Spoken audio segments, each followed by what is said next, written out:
Hey guys, this is Project Esports for April 15th, 2019. Day one of the first day that we have Game of Thrones back. We were just talking about that in pre-show, but it feels good to be that. We have so much coming up in the next month, but we're not focusing on all that. We want to talk esports because that is what we do each and every Monday at 6:30 p.m. Eastern Time on twitch.tv popped_off, my bad, at Project Esports.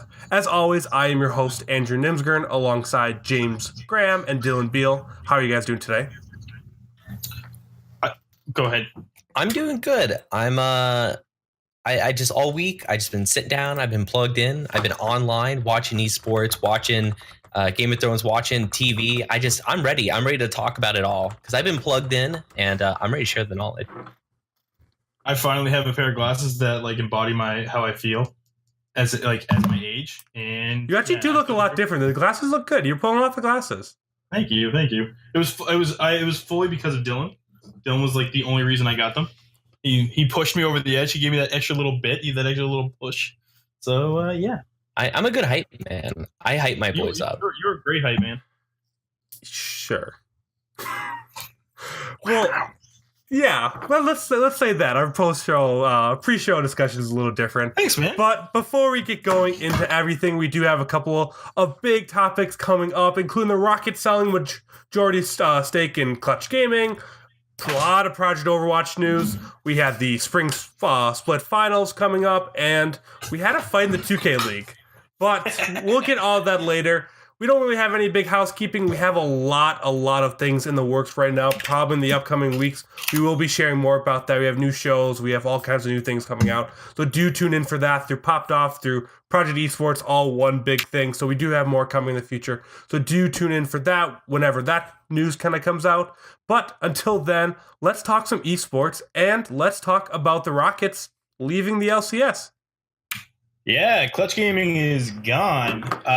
So their Twitter has been super memey, and I think it's because they know they're kind of on the way out. I don't know what's going to happen. I don't know if they're going to hand their handle over to the Sixers, but to give a full recap for everybody, the Clutch Gaming or the Rockets, Houston Rockets, sold the collective or majority shares, to the Sixers. The Sixers, of course, own Team Dignitas. Dignitas has been without us for without being in the LCS. I can't talk today at all. For about 2 years now, and it's left a sore spot in my heart. I used to love the original Dignitas squad, and now they're taking them back over. Sixers. I think that deal was secured last week. So now we'll be seeing Clutch inevitably leaving at some point. Don't know what's going to happen with their social media. Don't know what's going to happen with the players and the big reason we're kind of leading with this is the first time we've watched a franchise team leave. Or switch it over, right? We haven't seen this in Overwatch. We haven't seen this in League of Legends. Well, didn't we see? So I don't think it was to this extent, but didn't Texas Esports are trying or did sell a majority of their share in Optic, which was something somewhat similar. It wasn't to the same scale, but it was that the Rockets had this spot that they were the majority share. They sold it for $20 million, which was the entry fee, and it's only majority share. So that technically means that the team gained value over time, which is a good thing. Which is a good thing to see that they sold their share for what the entry fee is, which means that obviously they're doing well enough that the Sixers found value in paying more than they would have originally, which is something really good to see. But yeah, to this extent, it's really the first time we've seen something like this. I mean, the only other thing we also saw was over in the EU when they were beginning their franchising, and there was some jumping around between movie star writers were going to hop in or not. But that was more around the lines of whether or not they were going to commit, not that they were going to outright sell their spot. So yeah, this is crazy. So I'm really interested to see what kind of happens with their staff and everything like that. Because have they confirmed that the branding is going to stay the same? There's been no switch either way, but Philly does own Team Dignitas. Yeah. So I'm assuming they're going to make their branding over. That seems to be the big assumption. Nobody's come out and denied it. So I'm starting to think that that's actually what's happening. I'm not too sure. It can't happen till next year, though. I would No, be I don't think amazed so. if it happened this year, but going into whatever next season is, I guess season 3 of franchising, 2 of franchising, 3. Next season year 3 would of be 3. franchising, Yeah. it'll be Next year changed would be because they can't 3. change it mid-season going into MSI. Like, it's too far gone, and it'll probably take a couple. Well, like that's the thing. So they have the off season, which in Clutch has nothing to worry about because they do not make MSI at all. So if they want to make that switch mid-season, it could happen technically, but I don't know if it will. I can't see it. You know what I mean? Yeah, I mean, It's gonna be. Yeah, no, we don't know how this is gonna go because we haven't seen it happen before, right? Do we know how it's worked in like traditional sports, like the NBA or the NHL, when they move a franchise? Like, do they take all the players with them? so moving a franchise is kind of far and rare. Like, you don't really far between happening, and it's really a rare Well, thing. when like Atlanta moved, like the Thrashers, like what? Do you remember what happened with? There has not been a team move. I guess we have the Oakland Raiders, we have the LA Rams. Would be the 2 teams that have in my lifetime moved. It's the only 2 that I remember of recently. And both times, a majority of the staff stayed. I'd assume it'd be the same because they're not moving the actual team. Well, that's just it. So with the Rams and the Raiders, it wasn't like a franchise. Like there wasn't any branding shift. There was nothing like that. A little bit. I mean, they changed the city names, but that's about all. Yeah. Yeah, that's what I mean. Like, but the logo didn't change. Like, you weren't looking at like the whole uniforms, like all that stuff. And I mean, like the only thing that's really happened in the NHL is when the Golden Knights became a thing, but they became a franchise. They didn't just another one, right? So yeah, it'd just be weird that'd be. There's not even a comparison of it because in traditional sports, you don't have another pro team buying another pro team, which is kind of like how it is. In theory, even though it's the 76ers, you have Team Digitas buying Clutch Gaming, and that doesn't happen in traditional sports because that's not how ownership hands like kind of change. It's just between a bunch of rich people at the top. For traditional sports, you don't have it changing between 2 organizations that compete in the same space. So but there's no comparison. They're not even competing in the same space because Team Digitas. That'd be like kind of what the comparison you're using is like if TSM decided to buy Clutch Gaming because they're not competing in the same space. But they did compete in the same place though. At one time, yes, the franchising when Digitas got kicked out, but again, we've talked about this kind of on social media that what's considered direct competitors in esports is a little different because at one point, Team Digitas did play in League of Legends. They did have a League of Legends team. So at one point, they were another pro team in that scene. Yeah, but I feel like, I don't know, man. Like, I feel like everything's been erased since franchising was a thing. You know what I mean? Same thing with EU. Like, I mean, EU, they kind of just like wiped the slate clean and now they're into franchise. They're even calling it like year 1 of the LEC. And it's kind of this, like, we're into year 2 of the LCS. You know what I mean? Like, it is a totally different entity now, right? No, I agree. But I think we both can agree on that this is the return of I'm a Cutie Pie to the pro. Yeah, scene. he's gonna come back and lead Team Dignitas to victory. Him and Kiwi Kid and Shifter, like we're getting all the boys back. Bring it back. Just bring the original roster back. That would be. We don't want that. That means like Crumbs is jungling again. I think he was the jungler. It was a mess. Like that roster was a gong. Actually the team really did start going downhill, and I mean I understand why they didn't really get selected for franchising. This is really weird too because this is like a weird bypass of the franchising permission. Yeah. So like I don't know. Maybe this is like the Sixers and Team Dignitas just playing like 4-dimensional chess. Like they're like, no, Clutch, like Houston Rockets, you buy this spot, we'll come buy it from you in like 2 years time when you guys start tanking. Wink, wink, unintentionally. I don't know if that's actually going to happen or not. I don't know how many people they're going to keep. Who knows, right? Yeah, but this thinking from the business side, there will be a rebrand because otherwise it doesn't really benefit 76ers or Team Digitas if they can't rebrand from Clutch Gaming. Yeah, I don't because everybody knows it as the Houston Rockets brand, right? So if anything, it helped the Rockets while the 76ers wouldn't gain as much. So I have a feeling that's coming eventually. We don't know when. But I'm excited. yeah, I'm excited. I think it's cool. Be curious to see how it kind of happens. I think it's a ways away. It could happen this offseason, but that's a lot of moving parts to happen very, very quickly. So we'll see, and we'll follow up on that whenever that happens. I'm sure whenever they make that official announcement, we'll be talking about it here.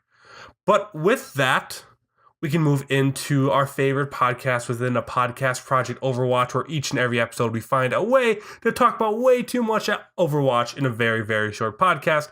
And today we have a couple of stories. I want to lead. It's not the first one on the list, but the Valiant finally won a game. We have joined the rank of the bad teams that have won a game, which is AKA the Justice and the Mayhem.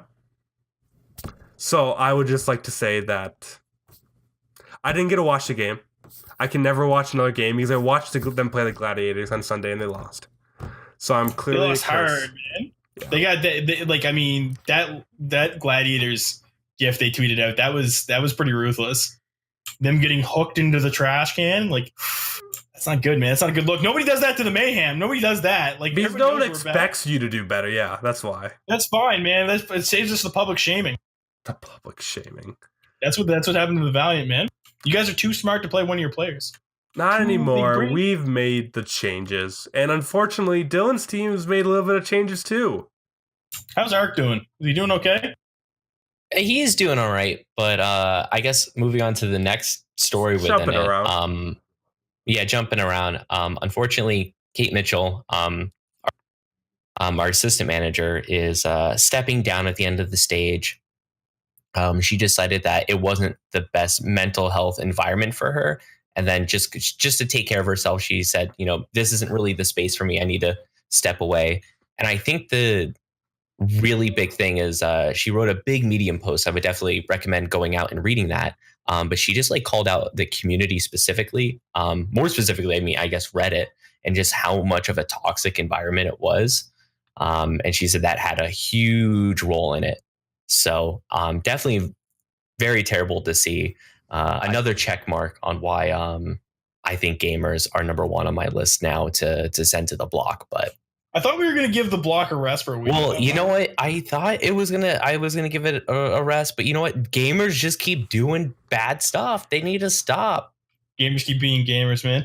But no, we talked about this. I think it was either amongst ourselves or on Twitter or something like that about how much we think OWL really prepped their staff, their players, because we're seeing a lot of burnout. We're seeing stuff like this come out.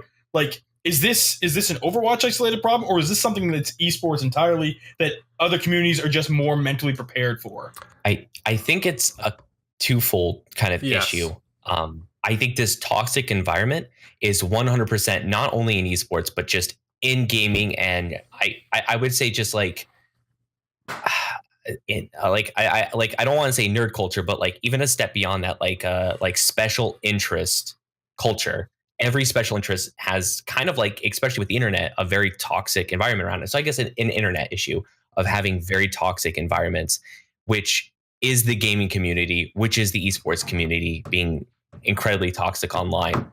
But I think it's just accelerated by the way that Overwatch League is set up and the way that they went from very much not an esport to a very small scale esport to just turn that shit to 11, throw it on the main stage, put it on ESPN, have these players play a ton of games. They're moving to LA. They're going back and forth between their home cities. By the way, 2020, you're going to go to your home cities. Better have a team up and running.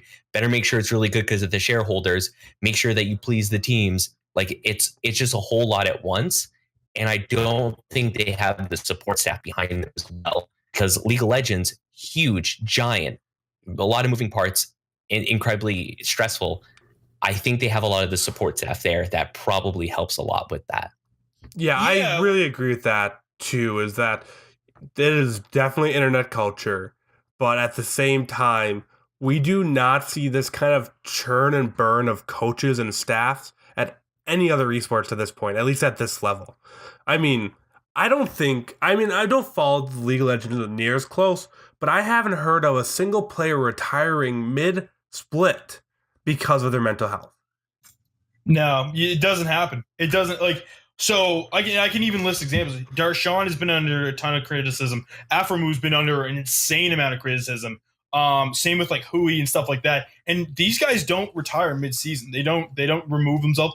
We did run into the reckless benching himself, but he didn't retire. He recognized that the meta wasn't for him, and he was getting flamed for it. So he's like, I'm just gonna go make sure I'm really good at this one thing and come back. So we don't see that this is not a common thing in or even in MOBAs. Like I don't even think this happens with Dota either. And Dota is very much on the same scale, if not bigger. I actually refer to it as the most prestigious esport because it's definitely up there. Those guys are cut from a different cloth, but they're more resilient. I don't know. I don't want to take a shit on the Overwatch community. I don't want to do that because it doesn't seem fair. But it just seems like these guys are breaking so quick, and I don't think it's the esport. I don't think it's the realm. Like I want to know why this is happening. I can't figure it out. Well, I mean, it's not the people.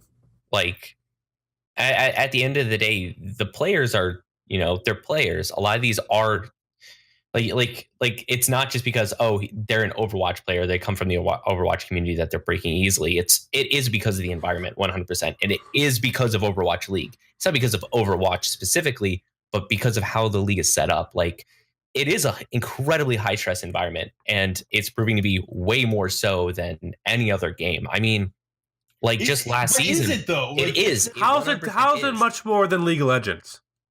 I mean, I personally can't say because I'm not a player, but I mean, last season we had a ton of players come out and be like, "This is awful. I hate this." Like, so many of them said they're incredibly stressed out. It's too much for them.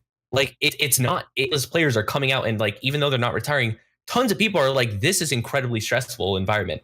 I cannot do this." League of Legends doesn't have this problem because of the way the LCS is set up. Dota doesn't have this problem because of the way it's set up. Like it's set up differently. It's because of how they set up Overwatch League. It makes the problems 100 times as worse. Because if someone's on the internet saying terrible things about you constantly, it's one thing if you're in a really good space that has a lot of support and it's not stressful.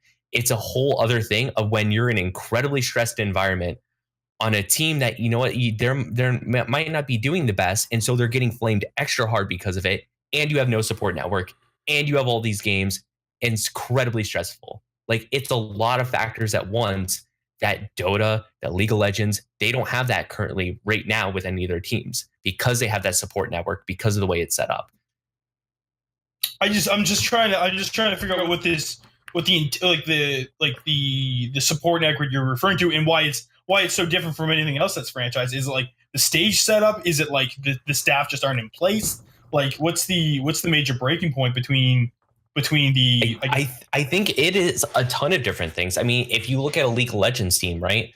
I know a couple years ago, League of Legends teams were coming out and saying like how they have like sports psychologists and like nutritionists, and they have like a bunch of the support network a couple years ago. The extent of what I know Overwatch League has is I know their teams have chefs. I mean, they're well-trained chefs, and I'm sure they're not nutritionists, but they're chefs and they know how to feed people and stuff. But what I'm getting at is, do they have sports psychologists with their embedded in the teams? Do they have this large support network that a team like Team Liquid has? Team Liquid has been around for like over a decade at this point. Like it's a well-seasoned team. And like I know a lot of these teams are owned and operated by sports companies and large companies that kind of know what it means to run a sports team, but I don't think they're running it like a sports team. I don't know, man. I have a hard time agreeing with that because a lot of these teams bought in for, excuse my language, for fuck you money. Like it was millions of dollars that they bought in for that they should they're coming from storied franchise teams that should be aware of this. And I feel like that thing there is too massive of an oversight for it to be allowed to happen. I feel like there is, I think Overwatch rushed it. I think they made the league too quick, so people didn't have a chance to even ease into the competitive environment to this extent. I don't think any of them were ready for this kind of backlash from the fan base and stuff like that, because everybody else has been dealing with this. Like StarCraft's been dealing with it. League of Legends has been dealing with it. Not at the scale, though. It's not. It's a different scale. It's a different timeline. StarCraft started incredibly small and ramped up very slowly. It wasn't like and that's what I mean. I think the ramp up was too quick. no, And yeah, that's what I'm saying. Like I yeah. think the ramp up and they didn't have all the pieces in place for that ramp up. Like I mean, it has to be that. I mean, you know, at the end of the day, people are people. I agree. I don't know. Again, man, we just shouldn't see this many people cracking. No, Like, we absolutely shouldn't. And it's, I think, 100% on the fault of the um the league overall. I don't think this is inherently any of the staff's fault or the players' fault. I know it's not their fault. I think it's the environment's fault, and I think it's the way that the league is set up. I think it's those factors at once. I think we haven't touched on one big point about the whole Kate thing that is probably because we're three white guys, but I think a lot of it had to do with the sexism in the community. And 100%. and I think that's something that we really should have led with more than talking about the big community. That the reason she left, the reason she took so much criticism, because she's really the first coach to step down willingly. That's a different position than players cracking or players going because they can make more money somewhere else. She just couldn't handle it. And that's not saying anything against her. That's saying how bad this community is and how sexist this community can be towards her. That no human being can handle that much. It has nothing to do with her gender. It has to do with how bad this community is towards her. And I think that's something that we didn't touch on right away and something we really should have. And again, I don't even want to say it because saying that's just a gamer thing is condoning it, is making it okay, is making it something that's happened. But it's a fact that that is just how it is because little e-boys can't handle it. And I don't know what to do. Talking about it can only do so much. And it's you can't censor anonymity. You can't, that's the thing. You can't censor this mass of people who are literally anonymous. You can't. That's the biggest problem with toxicity is we can't figure out how to fix it because you can't hold a person directly accountable because they can just make another account. You can motherboard ban IP ban these people, but that's the extent you can do. And then I'm sure for the league, even if they do somehow find a way to do that, which is going to be impossible because that's like Big Brother-esque censorship. There goes one less viewer. There goes one less person buying merch. You know what I mean? Like, because I hate to say it, they're one and the same. They still watch it, so they're still contributing money to the league, and it's screwed. It's such a messed up system. Yeah, it is terrible, and I mean that is something that needs to be fixed going forward. And like you were saying, Andrew, I mean, I don't know what it is. It's got to be something, but gamers are being really shitty about this, and it really sucks. It really sucks when we see great people have to leave the community because there's a ton of community members that suck and that are frankly just children. Yeah, it just hurts. I know a lot of people I've talked to recently are hurting from that announcement because there goes one of the two prominent women figures in the Overwatch League. They had Gaguri and they had Kate, and now they're back down to Gaguri. And while that's great, it's a player. It's not enough. And seeing that someone that everyone had so much respect for, that is incredibly tough and was incredibly loved, and throwing out shit on Twitter and interacting with people and really putting in the time, just couldn't handle it. Really must scare away other women wanting to get into. Who would want to get into it? I don't blame them. Like, I mean, like, who would want to walk into that viper pit? You know what I mean? That's like no one wants to willingly do that. Like, it's one thing to be like a commentator and stuff like that, like Shocks and Frost and like Ovely and stuff like that. But I mean, and it's the problem is it puts them under a different microscope as like a competitive thing, and that's where you get all this crap, and it's just so unnecessary. Like, and it's mind blowing. It's mind blowing that people think that this kind of behavior is okay. Like, it doesn't make any sense, man. Where are the parents? Where the hell are the parents? And I mean, obviously, there's nothing that like us three can really do on this show, like specifically to fix it. But Andrew, you were talking about this the other day, in our Slack, and it was just like a message to just like toxicity in general. And I thought it really resonated well because even though this won't fix the problem, still, if you see something, You know, See you something, say something. See say something, say something. something. Yeah. Because I mean, like, yeah, it is something small, but like, you know, if everyone did something a little bit small, maybe that might, shift the culture a little bit, even just a tiny bit. And that's more than even. And yeah, the easiest place to do it online, doing it in person is. I mean, sexism is to the core of the United States at this point, even a lot of the world. So anything you do inside of game, outside of game, in real life, online, every little thing does make a difference. Because if you call a guy on it, he's more likely to actually notice what he's doing and hopefully makes a change. So that, yeah, see something, say something. In whatever capacity you feel comfortable with, it all makes a difference. But with that, we did have one little thing about HEB becoming a sponsor for the Outlaws. I just think that's kind of a cool thing because it's just such a small sponsor and it's very local versus national brands.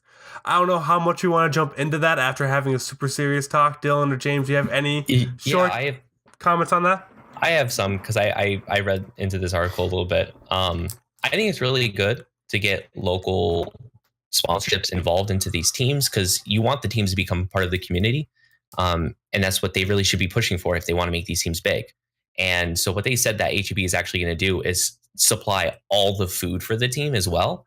So it's not only like a name jersey sponsor, it's actually they're getting all their food from HEB, which I think is really cool. And then also all the live events that they're going to have there is going to be catered for by HEB. Nice. And I think it's really cool. The only other team I know that has a local sponsorship is actually Justice. I know the Washington Justice is sponsored with the DC Events Board, and that's the only small partnerships or sponsorships I know because that's on both of their jerseys retrospectively. And I guess one other thing we didn't have on here, I totally forgot about it, but I don't know, have either one of you guys seen the new Jack in the Box Dallas Fuel videos that they've been doing recently?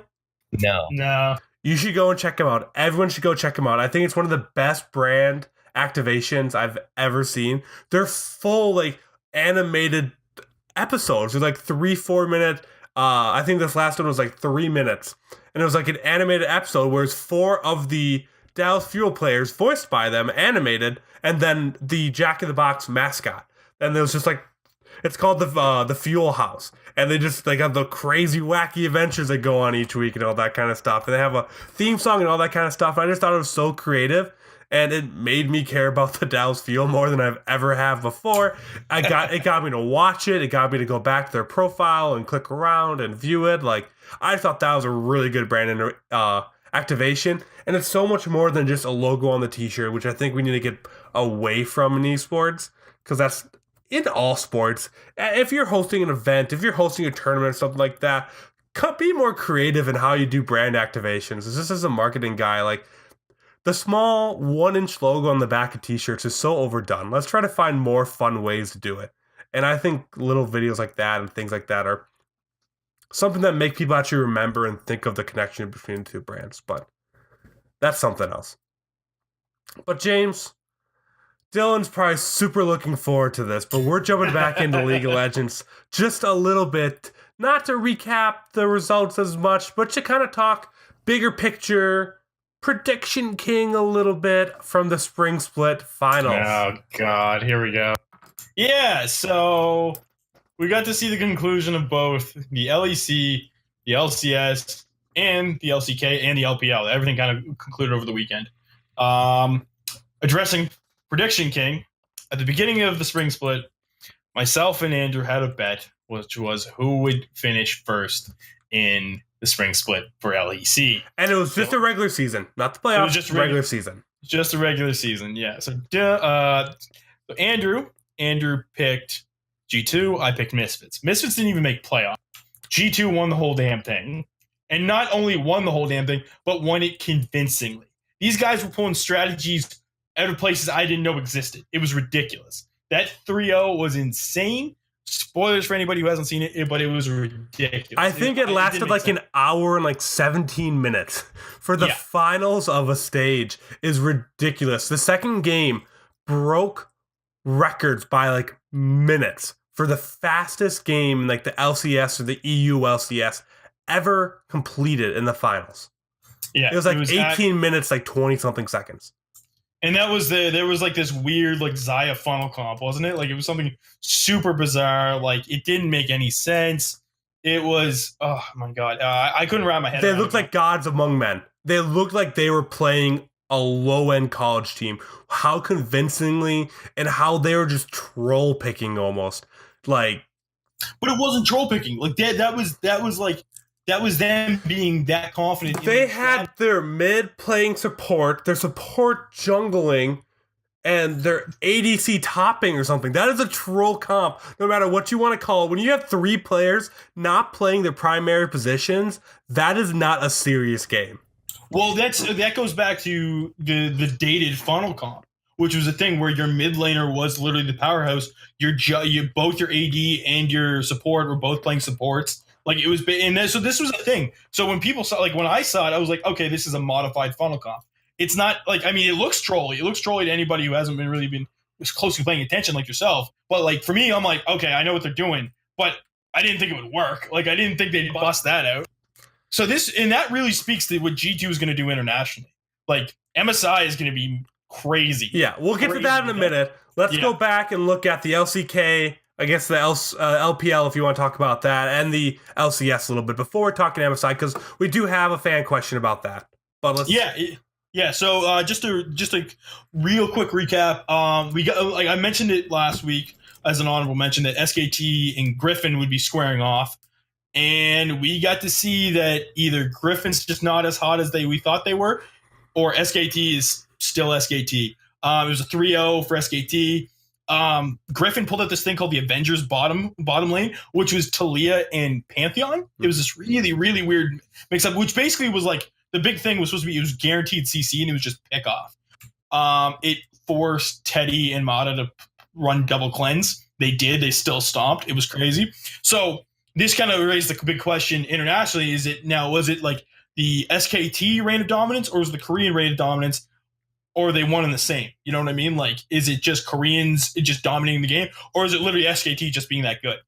We don't know. But we get some really heartfelt, emotional interviews out of Faker. He felt really bad because like their previous players still refer to it as their SKT, and Faker even talked about his last year's lineup, about like it being their SKT, and he wanted to win with our SKT and stuff like that. So it shows where his mindset is, and it's really adorable. It's humbling, right?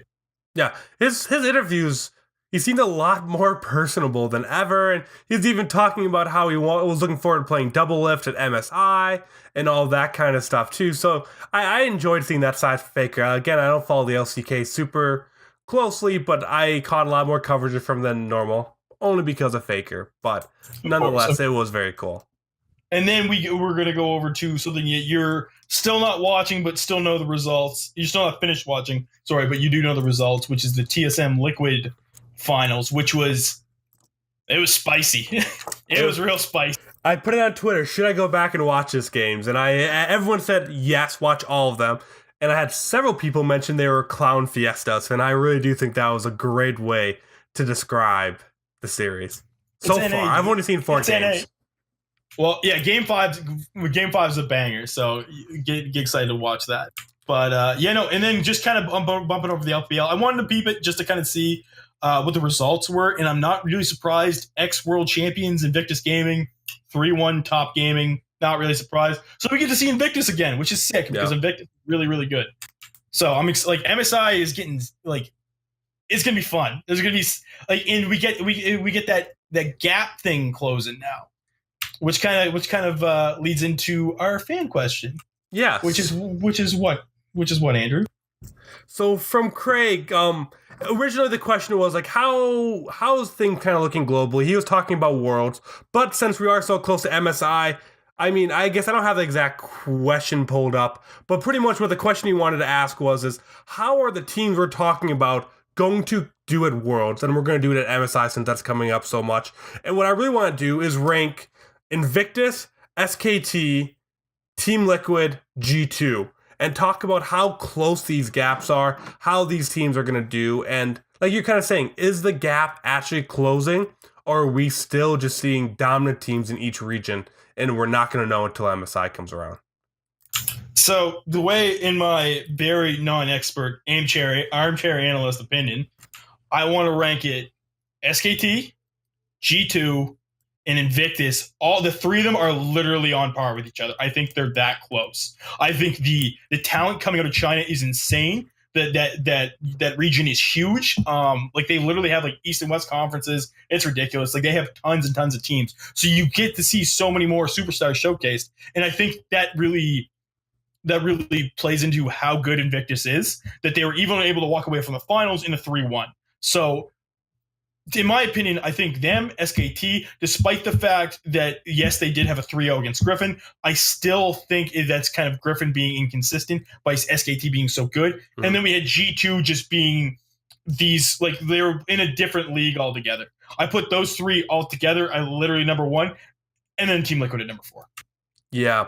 Kind of, I guess, I can't talk too much about Invictus because I haven't seen them play at all since last year. I watched 2 of the 3 rounds of the SKT Griffin match there too. So I guess I don't have the full picture of everything, but all I know is that Team Liquid NA is still extremely far behind even EU. The gap difference between G2 now. So first off, it's G2, EU, LCS, I think is where it is, the LEC, and then LCS.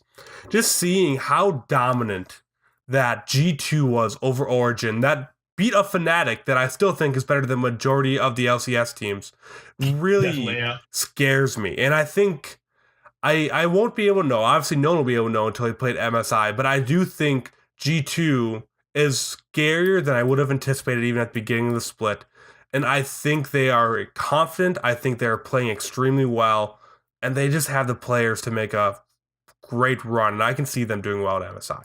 I can't do the ratings as well as you do because I don't know them as well. But G2 is kind of, in my eyes, getting rid of that, Western Conference meme. Like, G2 seems scary, and I think they're going to do well at even the world stage. Yeah, I mean, like, in EU historically has done pretty good, like, internationally. Yeah, you know much better than. Much better than North America, right? So, I mean, this doesn't really, like, it surprises me, but it doesn't at the same time. Like, I mean, we got to remember that Fnatic took Invictus to the finals. Was it a 3-0? Yeah, sure. But, I mean, like, Fnatic still made it there. Vitality had a crazy showing. G2 had a crazy showing. And then we have Cloud9, but Cloud9 didn't even make it to MSI. They didn't make it that far, right? So, and I think the world performance is exclusive to Cloud9 in North America. Nobody else really meets that merit. Nobody else has really proven it. Maybe TSM, maybe, but again, like Team Liquid's who we got, guys, and that's who we're sending. So forever 4th place, boys. Yeah, it's not looking good, but G2 I'm really excited to play. And so going back to Prediction King, so we only picked the winner of the spring splits, but I felt that it would be appropriate, since I picked the split finals winner, that there should be additional points awarded. So instead of the 1 point, would we find it being fair as a 1.5? Dylan? As the impartial third party, I approve this point increase. God, yeah, whatever. Take your 1.5, whatever, man. Long live the Prediction King. Hey, Andrew. Are you keeping track of these points like you said you were going to? Much more closely than I was last year. By that, I mean there is a Excel sheet somewhere with the bets we have made so far. It's in the Google Drive that I organized. Yes, which you don't look at. No, Andrew, but it's somewhere. Andrew, that was a wonderful question. If people want to ask questions, how can they do that? If you wanted to ask any questions to us, you can send them to contact@poppedoff.com. Just include questions, ask the question, whatever way you want that. Just send that email to us. Otherwise, you can reach out to us on Twitter, send us a DM, tweet it at us. Anyway, we aren't going to be too picky about it, but yeah, so do contact@poppedoff.com and send your question in there, or reach out to us on Twitter, and we'll try to answer your question on the following week's episode if we have a really good one, or if you want to know what our favorite colors are. Who knows? We might answer it one week. It's up to you. Ask the question, you'll find out. There we go. But all right. With that, Dylan, we're going to give you a little bit of time to shine here. Let's talk about Rutgers. Yeah. So we were talking a little bit last week about the Scarlet Classic. And one of the big events they had there was the NYXL Spring. And so basically what that was is they had like a big like cheer competition sort of with a bunch of colleges. NYXL did, and whatever top 16 teams got the most cheers from like fans and stuff would get into a bracket for Overwatch. They would all play down to the top four, and then they would play the top four at the Scarlet Classic, which is hosted by Rutgers Esports. And because everyone knows that esports is just an anime, Rutgers was able to take it and win at their home event, which was kind of nice. They beat out New Jersey IT, NJIT. Yeah. Is NJIT one of the favorites? They were doing incredibly well. They're a very good team. And Rutgers Esports was just better, and they swept them. It was pretty good to see, and it was exciting because, well, one, they won at home, and two, it was a really good event from what I heard. You know, the Scarlet Classic is every year it like kind of builds up more and more and more. It's like a totally student-run event, so it's exciting to see students every year take an event and make it bigger and bigger and bigger until this. Which, I mean, obviously they had NYXL Spring Rally, which is huge, and it was really awesome to see. They had the Street Fighter qualifiers. That the winner of that gets to go to the ESPN collegiate showdown thing in Houston in May, and then also I think it's considered at least a regional for Smash.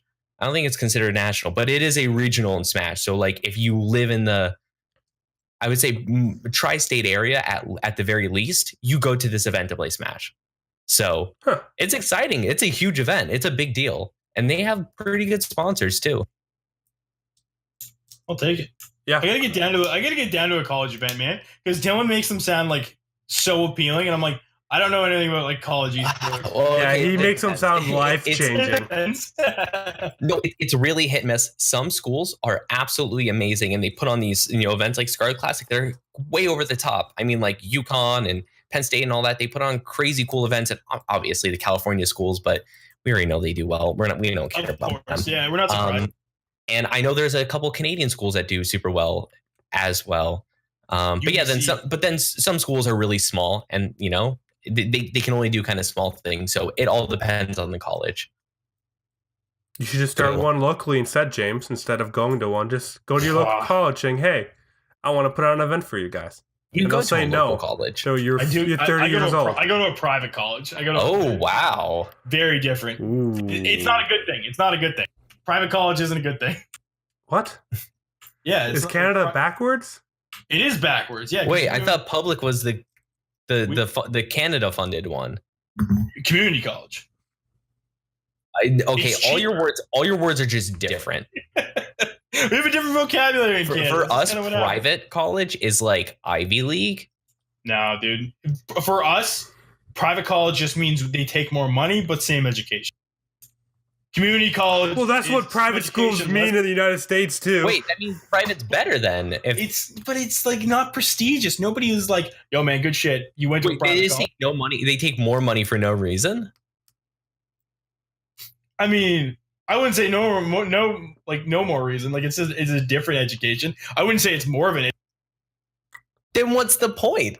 Okay, that's literally how it is in the United States too. They just take more money. Okay, there's a little bit of prestige from the top 1% of private schools, and then after that, it's like, oh, congratulations, you went to a private school of 2,000 people and spent $3 million. You don't need that much more. It's only the Ivy League and a couple other prestigious private schools, but that's not esports talk. That's not why we're here. We can talk about that post show. Is there anything else you want to talk about Rutgers? I know neither one of us really have too much to add on that. It is a cool thing. If you want to go check out last week's episode, we did have Jonah Reed on, correct? At Jonah Reeds. Yeah, he was there. He was commenting. They had a good production too. Sorry, I don't mean to hype this event up so much, but it was really cool. I'd watched it on Twitch. See, there we go. That's good. I gotta check out the Scarlet Classic is what I gotta check out. But with that, we do have one last episode to talk about a little bit, and luckily we have a 2K writer in the chat if he wants to pop in at any point. But there was a little bit of a scuffle at the opening second week, one of the two, of the 2K League. After one of the games. Yeah. Yeah. I don't want to I wouldn't get John going too much because I know he's gonna lose his mind. But yeah, no. So we actually saw our first fight in like esports like in a hot minute. Like I can't think of a time an actual brawl happened, but it was between OFAB and Depoy Shots. One of Hawkstown Gaming, the other one's Celtics Crossover. Yeah. John in chat calls it a fight in quotation. It was a shoving match. Like it was just one big shove and then a shove back. It was a big shove. It was really weird too because the interaction happened with like one guy like basically like giving the guy the cold shoulder, then getting pissed off that he gave him the cold shoulder and then shoved him. So like it was weird. The crazy part about this is two things. One, their fine is only $500 and 1 game suspension, which is weird. And two, it just shows to me that 2K is just a whole different esport altogether, and I love it. It's so entertaining because you get stuff like this. You get the personalities. You get refs jumping in to break up a brawl, or a brawl in air quotes, but still, it's sick. I was stoked. It was great. I don't know, man. I watched that clip so many times. Yeah, it's been overhyped. I don't know. I've seen some people upset in the 2K community about some of the suspensions that are kind of laid out. That'd be the one thing. But I mean, traditional sport esports are a whole different breed. They're like the FGC. Sick. So there's esports, there's FGC, and there's sport esports. Is really where they lay, because every group is a different breed.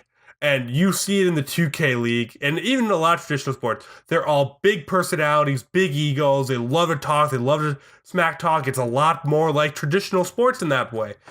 Esports is kind of the traditional gamer boys. Not all of them, but he had that little more stereotype. And then FGC is that weird middle ground. But I think almost allowing that to happen in the...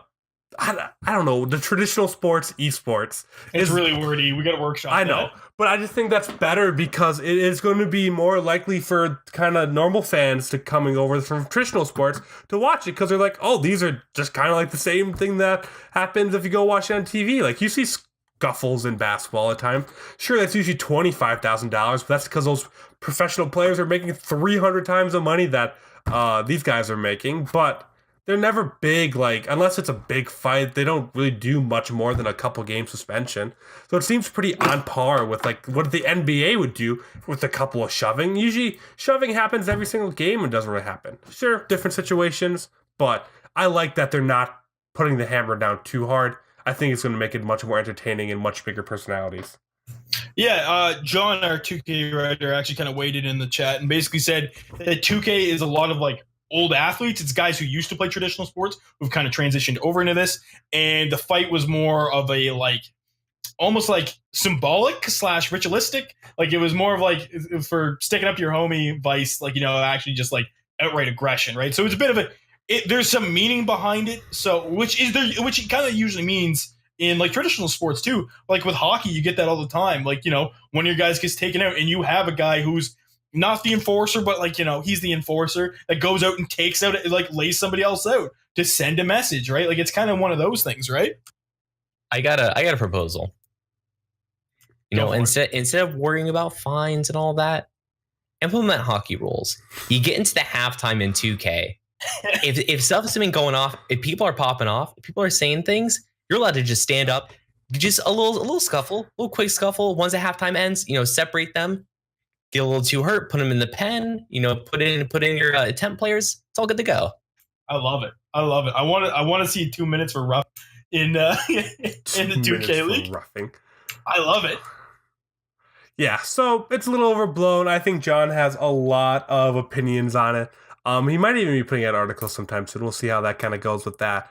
But yeah, it's not as big as some people are making it out to be, but it's still interesting. We don't talk about too many fights in esports, so at least 2K League's making it interesting for us. But with that, is there anything else you guys want to talk about from any of our kind of big stories before we move into housekeeping? I mean, not into housekeeping, honorable mentions. No, you guys are good?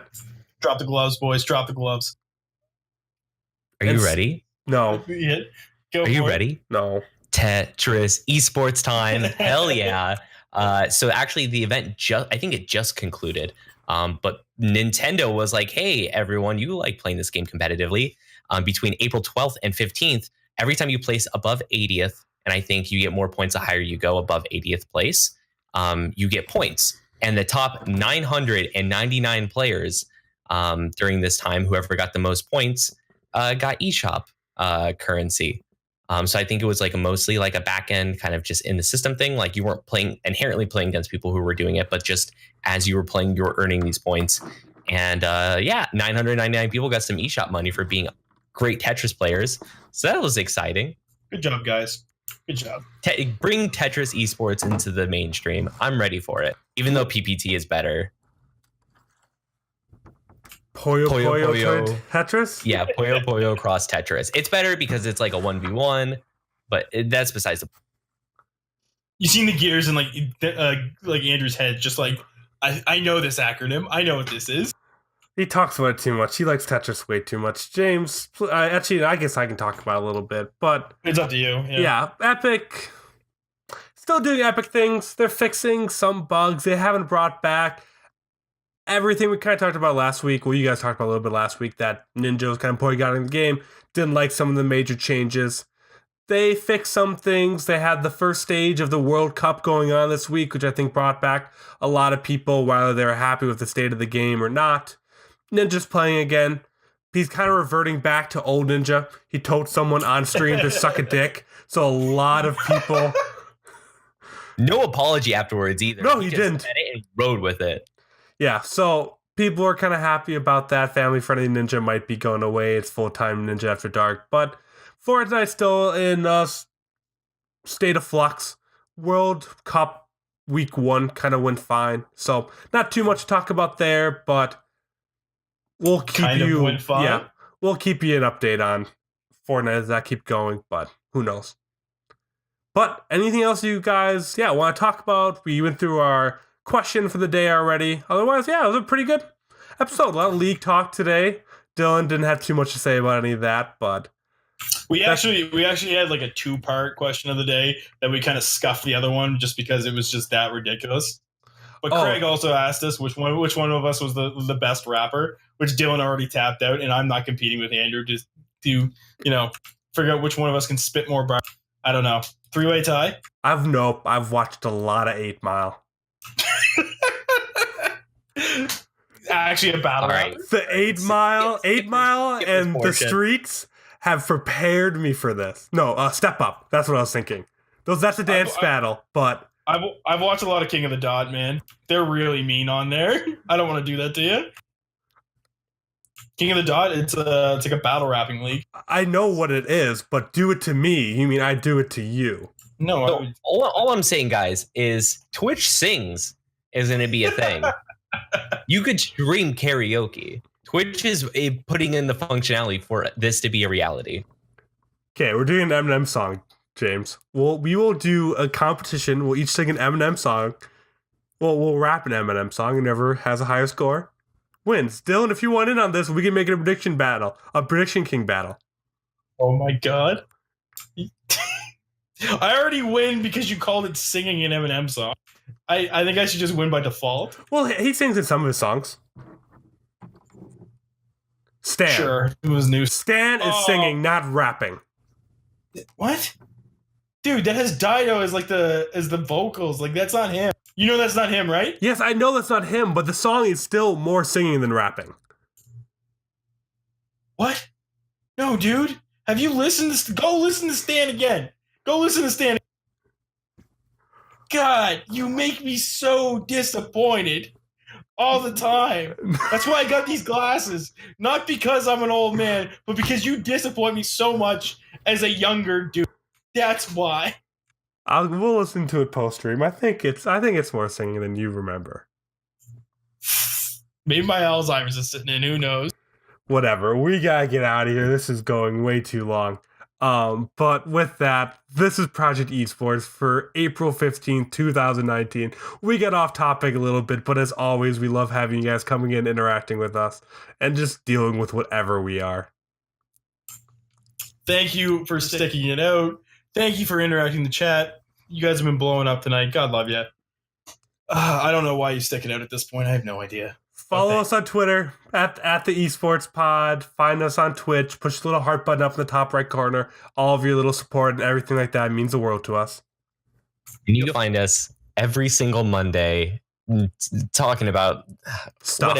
whatever Andrew's going to talk about, I guess, at 6:30 Eastern Standard Time here at twitch.tv/popped_off. If you missed the live show, that's okay, because all the VODs go up on YouTube the following day. If you just search Popped Off on YouTube or Project Esports, it'll come up and you can watch it there. And if you want the best version of the show, of where you don't have to see James's disappointment on his face, then check out Project Esports on any podcast platform. I'm talking Spotify, Stitcher, Google Play, iTunes, all of them. We're on all of them, literally all of them. Name one that we're not on, and I'll give you a prize. Okay, with that, I'm Andrew. I'm a very disappointed James. And I'm Dylan. And this is a Project Esports podcast. We will see you guys next Monday.